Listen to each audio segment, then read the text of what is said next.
Hello বন্ধুরা, শুভ সকাল। কেমন আছো তোমরা সবাই? আশা করছি ভালো আছো, সুস্থ আছো। আমিও খুব ভালো আছি। আমি কাজল, আর কাজল অঙ্কিতা লাইফস্টাইল ব্লগে তোমাদের জানাই সবাইকে ওয়েলকাম আর অনেক অনেক ভালোবাসা। আজকের ব্লগটা দেখতেই পাচ্ছ, আর এখন দেখো আকাশের পরিবেশটা দেখো একদম পুরো মেঘলা হয়ে আছে। তাই ভাবলাম চলো তোমাদের সাথে শেয়ার করি। আর এখন বাজে হচ্ছে ঘড়ি কাটাই 6টার মতো, আর আজকের ব্লগটা আমি 6টার থেকেই শুরু করছি। মেয়েদের কি বলতো, প্রচুর ধৈর্য, তাই না? শ্বশুরবাড়িতে সবাইকে নিয়ে অ্যাডজাস্ট করে থাকার, সংসার করার আলাদাই শান্তি পাওয়া যায়, তাই না? সবাইকে নিয়ে শান্তি করে একটা সংসার করা সত্যি অনেক অন্যরকম একটা ব্যাপার, তাই না? আর ফাইনালি আজকে সেই দিনটা, আজ আমার 5 বছর কমপ্লিট হলো বিবাহিত জীবন। তো যাই হোক, তোমরা সবাই আশীর্বাদ করো আমি আরও যেন অনেক বাঁচতে পারি, ওর সাথে থাকতে পারি। তো যাই হোক, তো চলো আজকে ব্লগে আমি কি করবো তোমাদের সাথে অবশ্যই সেটা শেয়ার করব। তো দেখতেই পাচ্ছ আমি এখন চলে এসেছি হচ্ছে পাশের রুমে, আর এসে দেখো বিছানাটা ভালো করে গুছিয়ে নিলাম। আর গোছানোর পর আর তোমাদেরকে একটা জিনিস না দেখালেই নয়, যেটা হচ্ছে দেখাবো। তো চলো, ঘরটাকে দেখতে পাচ্ছ বরমশাই কি নষ্ট করে ফেলেছে, একদম এইটুকু রং করেছে, আর রং করার জন্য পুরো ঘরে রংগুলো ফেলে একদম পুরো বাজে করে ফেলেছে। আর দেখো হাফ দিয়েছে, কিন্তু পুরোটা দেয়নি, যেহেতু এখানে ঠাকুর রাখা হয় এই জন্য না অল্প করেই দিয়েছে। আর এখানে দেখো বিছানা আমার গোছানো কমপ্লিট হয়ে গেছে। আর এদিকে এখানে দেখো, আর এদিকে তার রং করা হয়নি, তবে শুধু ওইটুকুই করা হয়েছে, যেহেতু ওখানে ঠাকুরটা রাখা হবে, তো ওখানে শুধু রাখা থাকে তো ভালো লাগে না, এই জন্য আর কি রাখা হয়েছে। আর তোমাদেরকে যেটা দেখানো হচ্ছিল সেটা হচ্ছে এই রঙগুলো পড়েছে না ঘরটা, এই জন্য তোমাদেরকে দেখালাম। একটুখানির জন্য মানুষ কতটা কি করে ফেলে, দেখো কেমন বাজে লাগছে। আর ওই আলপনাটা কি বলো তো, আমি অনেক দিন দিয়েছি, তাও মনে হয় 1 বছর হয়ে গেছে। ওটা একটা কি কালার ছিল আমি অতটা মনে নেই, তবে দিয়েছি তো অনেক, রয়ে গেছে, 1 বছর তো হয়েই গেছে। তো চলো, আর ওই পাশের ঘরটা তো গোছানো হয়ে গেছে, এবার চলে এসেছি হচ্ছে এই ঘরে। তো এই ঘরে বিছানাটা এখন ঝটপট করে গুছিয়ে নিই। আর মেয়ে হচ্ছে আমার সাথেই রয়েছে, দেখতেই পাচ্ছ, আর এখন সকাল সকাল উঠে পড়েছে।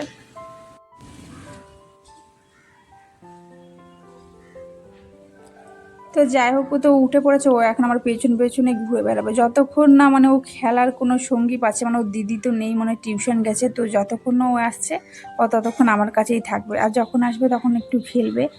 তো যাই হোক, এদিকে তো বরমশাই উঠে পড়েছে আর মেয়েও উঠে গেছে, তার জন্য বিছানাটা তাড়াতাড়ি করে গুছিয়ে নিলাম। আর আজকে দেখো ওই নতুন বিছানা চাদরটা পেতেছি, এটা হচ্ছে 2-3 বার পেতেছি, তো আমার কাছে আপাতত দেখো নতুনই রয়েছে। তো ওটাই পাতলাম, ভাবলাম কি আমরা যেহেতু নতুন করে জামা কাপড় পরবো আজকে, তো এই জন্য না ভাবলাম তো চলো এদিকে আমি বিছানাটাও পেতে নিই। তো এদিকে দেখো এই কালারটা নেওয়ার পরে না ঘরের কালারটা একটু অন্যরকম লাগে, ঠিক ভালো লাগে না এটার সাথে। তো যাই হোক, যখন নিয়েছি পাততে তো হবে, তাই না? আর কিছুটা দেখো জামা কাপড় ছিল, বরের ছিল আর মেয়ের ছিল, আমারও ছিল। তো ওইগুলোই আর কি ভাঁজ করে রেখে দেবো, একবারে শোকেসে রেখে দেবো। এলোমেলো নিচে রাখলেই ভাববো যে এলোমেলো, তাহলে ভাববে আবার আমাকে ডবল করে গোছাতে হবে। এই জন্যই আর কি আমি একবারে গুছিয়ে একবারে রেখে দেবো, পর শোকেসের মধ্যে তুলে। আর এরপরে হচ্ছে আমি এবার ঘরটাকে ঝাঁট দিয়ে একবারে মুছে নেবো, তা না হলে আবার রান্নাঘরে গিয়ে যে আবার আসবো এখানে রান্নাঘর থেকে, আর ভালো লাগবে না আর এসে ঘর গোছাতে কিছু করতে। এই জন্য একবারে ঘরের কাজটা কমপ্লিট করে আমি বাইরে যাওয়ার চেষ্টা করি, তবে মাঝে মাঝে সবসময় পারি না, যখন যখন টাইম পাই অবশ্যই করে রাখি।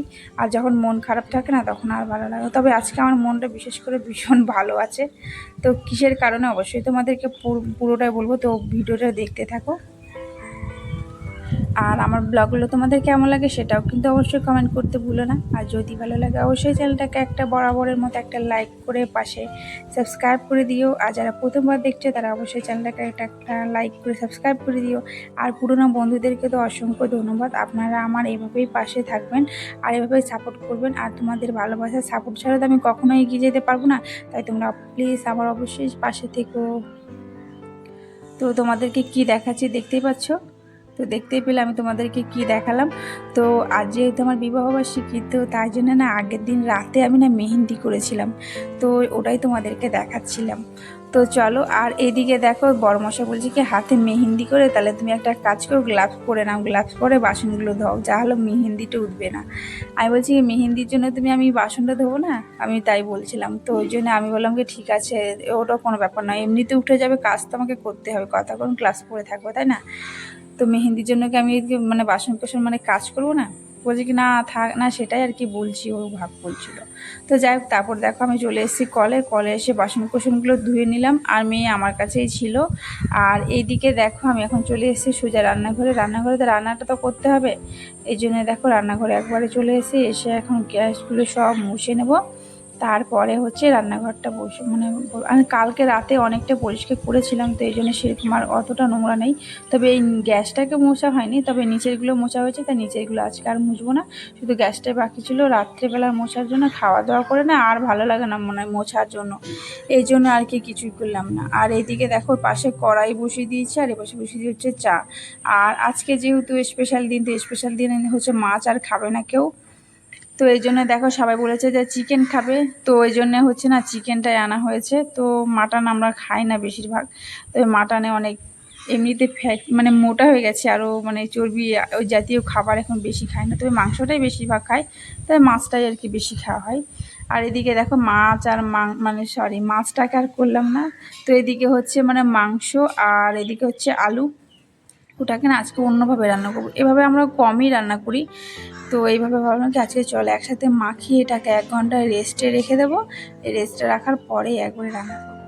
আর দেখো, আর পরে মাখানোর পর দেখো কালারটা এতটা সুন্দর লাগছে, যতটা সুন্দর লাগছে দেখতে, কিন্তু আমার হাতটা না ভীষণ জ্বলছিল, যেহেতু হাত দিয়ে মাখিয়েছি এই জন্য হাতটাই বেশি জ্বলছিল গো। তো চলো এটাকে এখন 1 ঘন্টা রেখে দিই রেস্টে। তো চা যেহেতু করেছি, তো তারপরে হচ্ছে চাটা একটু খেয়ে নেব। তো চলো এটাকে এখন 1 ঘন্টা রেস্টে রেখে দিলাম। আর এখন আমি চা করেছি, ওই চাটা একটু বসে বসে খেয়ে নিচ্ছি। আর দুপুরবেলায় যেহেতু আমি ভয়েসটা দিচ্ছি না, ভীষণ অসুবিধা হচ্ছে। দুপুর ভাবি দেবো না, কিন্তু রাত্রেবেলা না ভিডিওটা এডিট করতে করতে কী বলে অনেক লেট হয়ে যায়, আর যে ভয়েসটা দেবো তখন না ঘুম পেয়ে যায়, আর ঘুমের ঘোরে তো ওরকম ভয়েস দেওয়া সম্ভব না, এই জন্য আর দিতে পারি না। ওই জন্য দুপুরে ওই কাকের শব্দ, সাইকেল, গাড়ি ঘোড়ার প্রচণ্ড শব্দ হয়। তবে যাই হোক, কিছু মনে করো না, কিছু করার নেই অবশ্যই। তবে তোমাদের সাথে প্রতিদিনকে ভিডিও প্রতিদিন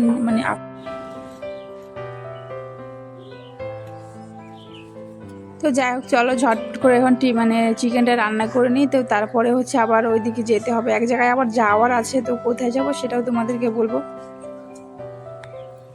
তো এদিকে দেখো চিকেনটাকে না ভালো করে একদম কষে নিয়েছি, কষার পর দেখো একটু হালকা গরম জল করেছিলাম, ওই গরম জলটা হচ্ছে চিকেনের মধ্যে দিয়ে দিয়েছি। আর চিকেনটা সত্যি কথা বলতে এতটাও ভালো হয়নি খেতে, তবে এরকম করে খাই না, তো এই জন্যে মনে হয় কি আর কি বেশি ভালো লাগেনি গো। তবে ওরকম আমি যেভাবে রান্না করি ওরকম করলেই ঠিক ছিল, এটা না ভেবেছিলাম এটা বেশি ভালো লাগবে, তবে মোটামুটি ভালোই লেগেছে, খাওয়ার মতো হয়েছিল আর কি। তো যাই হোক, তো চলো রান্না আমার এখন কমপ্লিট। তো আবার সেই গ্যাসটাকে মুছে একবারে ধুয়ে দেবো বাসন কোসনগুলো, আর একবারে রেখে দেবো। আর যেহেতু চিকেন রান্না করেছি, আর দেওয়ালগুলোতে তো মুছতেই হবে তাই না, তো এই জন্য দেখো সার্ফের জল দিয়ে ভালো করে ঘষে। আর টাইলসগুলো কী বলো তো, তোমরা যদি না এমনি যেগুলো ব্যবহার করো স্প্রে এইসব ব্যবহার না করে, যদি সার্ফের জল দিয়ে তোমরা যদি পুরো রান্নাঘরটা কিংবা এমনি ঘরেও যদি সার্ফের জল দিয়ে যদি তোমরা পরিষ্কার করো না, তাহলে দেখবে ভীষণ পরিষ্কার হয়ে যায়। আমার তো মনে হয় বেশি ভালো লাগে। তো যাই হোক, তো তারপরে দেখো রান্না বান্না সব কমপ্লিট হয়ে গেছে, আর পরে দেখো আমি স্নান করে নিয়েছি, স্নান টান করে একবারে এই শাড়িটা পরে নিয়েছি, দেখতে পাচ্ছ। আর শাড়ি পরে দেখো, আর এই কাপড়টা এখনও মেলতে এসে স্নান করার পর, আর যে জামা কাপড়গুলো ছিল সেইগুলো হচ্ছে আর কি মেলতে এসে। আর এদিকে দেখো কিছু বিছানা চাদর ছিল, মেয়েরও কিছু জামা কাপড় ছিল, সব একবারে মেলে দিয়েছি। আর এখন দেখো পায়ে পরে নিচ্ছি হচ্ছে আলতা। আর পায়ে কী বলে, শাড়ি পরলে না মনে হয় কি আলতা না পরলে মনে হয় ফাঁকা ফাঁকা লাগে, তাই না একটু আলতাও পরে নিচ্ছি। আর সবাই আমাকে জিজ্ঞাসা করছে কি যে তুমি কোথায় যাবে, এত সেজে আছো, আমাকে যেই দেখছে আজকে সেই বলছে। কারণটা কি বলতো, আমি তো সবসময় বেশিরভাগ সাজি বলতে আমি বাড়িতেই থাকি, আর শাড়িটা তো সেরকম পরা হয় না। ধরো শাড়ি পরো আর কিছু পরো, সবাই জিজ্ঞাসা করবো যে কোথায় যাবে, কিসের জন্য পরেছো। আর যখন তুমি এমনি নর্মাল থাকবে না, তখন বলবে কি এরকম থাকিস কেন, ভালো করে গুছিয়ে পরিষ্কারভাবে থাকতে পারিস না, এভাবে বলবে। মানুষ কত রকমের যেন হয়, সে তো বলার মতো না। তো যাই হোক, আজকে বাদ দিলাম মানুষের কথা, আজ শুধু নিজের কথাই ভাবি, তাই না। তো যাই হোক, মানুষের কথা শুনলে পরে তো অনেকে কিছু বলবে, তাই না, আর ওদের কথা শুনলে তো নিজের মন খারাপ। যত না শুনবে, আর ওদের এক কান দিয়ে শুনে এক কান দিয়ে বাইরে বের করে দিতে হবে, তাহলে তুমি ওদের থেকে সবার থেকে তুমি বেশি ভালো থাকবে, তাই না। তো তো চলো ওইদিকে তো দেখতে পেলাম, আমি এখন ঠাকুরকে পুজো দেবো, তাই বাসন কোসন ধুয়ে একবারে চলে এসেছি হচ্ছে ঘরে। আর ঘরে দেখো ফুল তুলে নিয়েছি, আর এখন দেখো বাসনগুলো মানে মেজেছি, লেবু দিয়ে মাজার কারণে না এতটা পরিষ্কার হয়ে গেছে, মানে কি বলবো পুরো চকচক করছে, তাই না বাসন কোসনগুলো। তো যাই হোক, তো ওইদিকে চলো আমি এখন পুজো দিয়ে এখন চলে এসেছি হচ্ছে ঘরে। আর এখন দেখো তোমাদেরকে দেখাচ্ছি আমি শাড়ি পরেছি, আর আমাকে শাড়ি পরে কেমন লাগছে সেটা অবশ্যই কিন্তু কমেন্ট করে বলো। আর এই শাড়িটা হচ্ছে আমাকে একজন গিফট করেছিল, আর এই ব্লাউজটা হচ্ছে মা আমাকে কিনে দিয়েছিল, তো ওটাই বললাম। তো চলো, বরমশাই এখন আপাতত ছিল না বাড়িতে, এখন ও চলে এসছে, ও কাজে গেছিলো, কাজ থেকে আসলো, আর এখন আমরা খেয়ে নেবো। তো যাই হোক, আজকের ব্লগটা তোমাদের কেমন লাগলো অবশ্যই কিন্তু কমেন্ট করে বলো। যদি ভালো লাগে অবশ্যই চ্যানেলটাকে একটা লাইক করে দিও, আর পাশে থেকো। তো আমি এখন খেয়ে দেখলাম রান্নাটা বেশ ভালোই লাগছে, অতটাও খারাপ হয়নি। তো আজকের মতো এইটুকুই, দেখা হচ্ছে অন্য কোনো ভিডিওতে। টাটা, সবাই ভালো থেকো।